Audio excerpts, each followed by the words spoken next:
When life finally starts to quieten down, what is it that we start to notice? Not during a crisis, not during a breakdown, but when things begin to ease. The children finish school or move off to university. Work changes shape. You have fewer hours, less pressures. You might find yourself walking the dog more. And you're moving differently through the hours of your day. And there's that subtle shift from human doing to something more relaxed, like a human being. And when the noise drops just enough, you begin to notice things you didn't have the time or the space to notice before. People often talk about midlife regret like it's a big drama, something really dramatic. Big mistakes, big missed chances, a life gone wrong. And you'll often hear other people say, I only regret the things I didn't do. It sounds bold, right? Even reassuring. But I'm not sure that it actually captures what midlife regret usually feels like. Because for many of us, regret isn't about missed adventures. It's about lives that were always in motion, very rarely paused. So when we say midlife regret, what is it that we're actually talking about? And what does it feel like? Not just in thought, but in the body and our everyday lives. Most midlife regret doesn't come from doing the wrong thing. It comes from doing the next thing again and again and again, without ever stopping to question not just the direction, but the reason. Early adulthood rewards momentum. You build a career, you provide a home, you meet your responsibilities. And responsibility stacks quietly, one sensible decision at a time.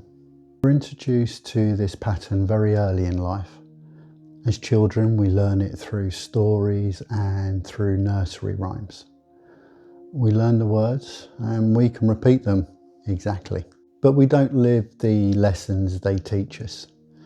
There's that old rhyme that starts with the line, I don't know why she swallowed a fly, and you're lucky that I didn't sing that to you because I can't sing very well. And then spends the rest of the song piling on one solution on top of another and another. It's a playful child story, but as adults, many of us live exactly that pattern. We solve life by addition. More responsibility, more effort, more weight. It's about the additive. And for some of us, this constant additive becomes quietly addictive. So quite often, midlife regret isn't about failure. It's the moment you realise you've been living a pattern you learned early and you've never questioned it. Midlife regret doesn't always feel like sadness. Often it can feel like disconnection, and it certainly has in my case. Achievements don't quite land. Success moves on before you've even felt it. You can be doing well on paper and still feel oddly distant from your own life.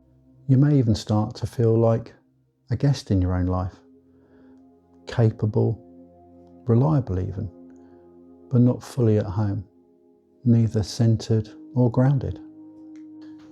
Many people don't regret what they didn't do. They regret how long they focused on constantly delivering the additive, the addition, the something else, the something more. Always producing, always being useful, always being available. There is a lullaby that many of us grew up with, and it's built round a promise. And that promise is one that I'm not going to sing to you again.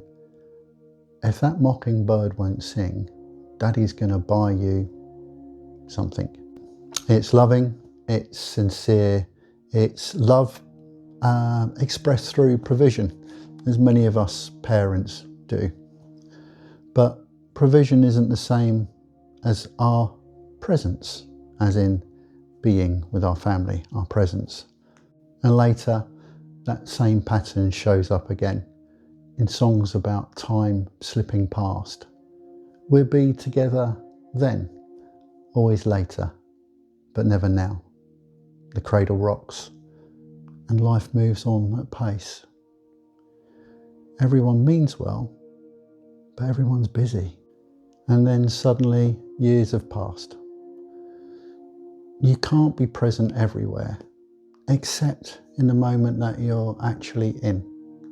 The regret isn't that you did the wrong thing. It's more about you never slowed down enough to feel the joy and the pleasure of the right thing. Midlife regret isn't and needn't be a verdict. It should be information. It doesn't mean that your life was wrong. It means that the pace never allowed reflection. And the third act isn't about undoing the past. It's about keeping what served you, your work ethic, being responsible, your resilience, and then gently setting down all those things that don't. Constant proving, constant motion, constant deferral of your presence. Living well now means letting moments land, taking credit and receiving appreciation, allowing things to be enough without needing to earn them.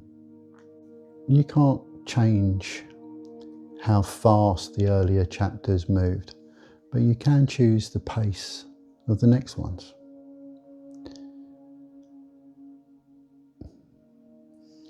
Living well in the third act isn't about starting over. It's about living forward with awareness and with presence. People like to quote the line, "I'm not going to sing it, I did it my way." It's a great song, but most lives aren't lived in lyrics. They're lived in momentum and at pace. Midlife isn't about judging the past. It's about choosing how to live next. Not to prove anything, not to fix anything. Just to be here, living well in the third act. Honestly, deliberately, and together.